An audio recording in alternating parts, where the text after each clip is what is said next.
যারা কোরআনের জন্য হাদিসের জন্য জীবনকে উৎসর্গ করছে তারা কোরআন অপমান করবে। কেউ যদি কোরআনকে অবমাননা করে সে তো বেঈমান, সে তো কাফের। আসসালামু আলাইকুম সুপ্রিয় দর্শক, আপনারা দেখছেন দৈনিক নিরপেক্ষের সঙ্গে রয়েছে আমি হোসেন মাহমুদ।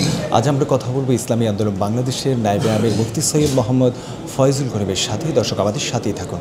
কেমন আছেন হযরত? আলহামদুলিল্লাহ ভালো আছে, আলহামদুলিল্লাহ, আল্লাহ শুকর। জি, আমরা দেখছি আপনাকে একটি লিগ্যাল নোটিশ দেওয়া হয়েছে, যেটি কোরআন অবমাননার বিষয়টা মানে ফুল ক্লিয়ার যদি একটু করতেন। যারা কোরআনের জন্য হাদিসের জন্য জীবনকে উৎসর্গ করছে তারা কোরআন অপমান করবে। কেউ যদি কোরআনকে অবমাননা করে সে তো বেঈমান, সে তো কাফের। তার চেয়ে বড় জালেম আর দুনিয়াতে থাকতে পারে না, এবং তার চেয়ে বড় অপরাধীও ইসলামের দৃষ্টি কেউ হতে পারে না। এখন কোরআন অবমাননা করছি না, এ তো বুঝবে যারা আলেম, যারা এই বিষয়ে বিশেষজ্ঞ, পারদর্শী পণ্ডিত। আমি কেন কোরআন অবমাননা করব? বরং কোরআনকে যারা অবমাননা করে আমরা তো তাদের বিরুদ্ধে বিচার দাবি করি, আন্দোলন করি, সংগ্রাম করি। এখানে আসলে একটা হলোই যে ওয়ালা তাকরাবুস সালাত, তোমরা নামাজের কাছেও যেও না। এরপরে যে আছে অন্তুম সুকারা, এই শব্দ যদি বাদ দেয় আর যদি আপনি বলেন ওয়ালা তাকরাবুস সালাত, নামাজের কাছেও যেও না, এ কথাটা ঠিক। এখানে প্রস্রাব করিবা না, করিলে 50 টাকা জরিমানা। যদি দাড়ি কমা পরিবর্তন করে দেয় তা পুরো শব্দটাই পরিবর্তন হয়ে যায়, মাফহুম তার ভাব অর্থই পরিবর্তন হয়ে যায়।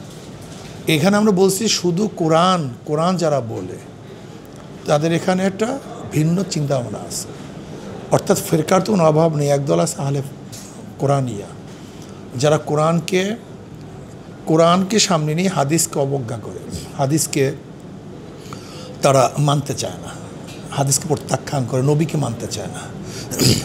তো নবীকে যদি কেউ না মানে তাহলে কোরআনকে সে কীভাবে মানবে? নবীর উপরে কোরআন আসছে, এখন নবীকে যে আমি না মানে, কোরআন যে কোরআন এটা প্রমাণ করার বড় দলিল কি? হাদিস, নবী।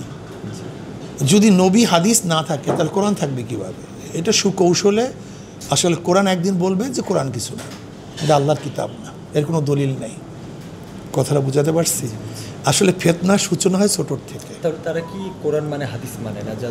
আমি যাদের বড় কথা বলছি তারা হল আহলে কোরআনই একটা ফেরকা আছে, যারা হাদিস মানে না, তারা কোরআন মানে।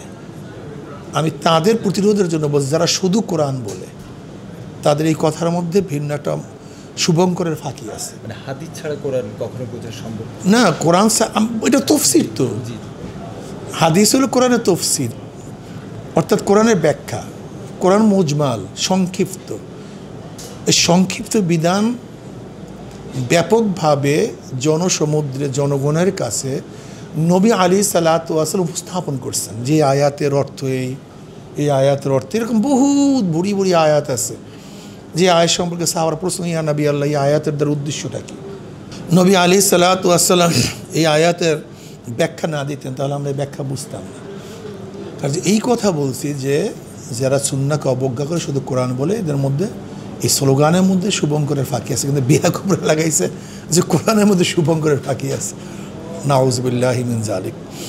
এটা হলো একদল, মানে যারা আসলে ইসলামকে এবং যারা ইসলামের দায়ী তাদেরকে কুলুষিত করার জন্য কাটছাট মানে বক্তব্যগুলো উপস্থাপন করে। মানে শুনলি তো কোরআন কিছু না, এটা যদি কেউ শোনে সবার তো মাথা খারাপ হয়ে যায়। আমি যদি বলি কেউ বলে কোরআন কিছু না, তখন কি হবে?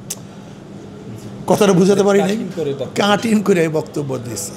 বরং আমরা দেখছি গভীরভাবে ওই বক্তব্যের মধ্যে কোনো তিল পরিমাণ কোনো ইসলামের দৃষ্টিতে কোনো ভুল ভ্রান্তি বলতে কিছু নেই, বরং সেখানে কোরআন ও সুন্নাহকে আরও এস্টাবলিশ করা হয়েছে, শক্তিশালী করা হয়েছে। বিচারের আওতা আনা উচিত অবশ্যই। এগুলি বিচারের আওতা অনুসারে এগুলো বিভ্রান্ত সৃষ্টি করে, দেশকে ভিন্ন দিকে প্রবাহিত করার চক্রান্ত করে, মানুষের মধ্যে বিভেদ সৃষ্টি করে।